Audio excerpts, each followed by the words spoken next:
जब अहंकार भक्ति को चुनौती देता है तब स्वयं भगवान प्रकट होते हैं। बहुत समय पहले एक असुर राजा था, हिरण्यकशिपु। उसने कठोर तपस्या की, इतनी कठोर कि देवता भी भयभीत हो उठे। ब्रह्मा जी प्रकट हुए और उसे वरदान दिया। उसे ना मनुष्य मार सकता है ना प्राणी। धीरे धीरे उसका अहंकार बढ़ा और उसने घोषणा कर दी, अब इस संसार में केवल मेरी ही पूजा होगी। हर नगर, हर घर।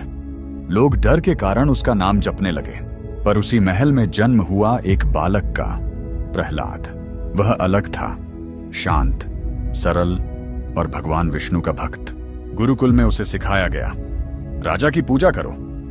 पर प्रहलाद मुस्कुराया और बोला, सर्वोच्च तो केवल भगवान है। यह सुनकर सैनिक घबरा गए और बात राजा तक पहुंची। हिरण्यकशिपु क्रोधित हुआ। उसने अपने ही पुत्र से पूछा, तुम्हें शक्ति कौन देता है? प्रहलाद बोला, भगवान विष्णु। बस राजा का क्रोध भड़क उठा। उसे पहाड़ से गिराया गया, पर वह सुरक्षित रहा। हाथियों से कुचलवाया गया, पर हाथी झुक गए। जहर दिया गया, पर असर न हुआ। सांप छोड़े गए, पर वे शांत हो गए।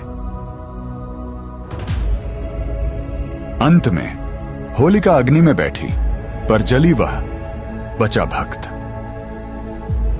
अब हिरण्यकशिपु पागल हो चुका था। वह गर्जा, कहां है तेरा भगवान? प्रहलाद ने शांत स्वर में कहा, हर जगह। राजा ने हंसकर पूछा, क्या इस स्तंभ में भी? प्रहलाद ने हाथ जोड़कर कहा, हां।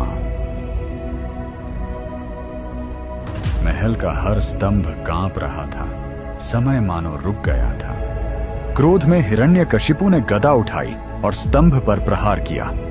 अचानक धरती कांप उठी, आकाश गूंज उठा।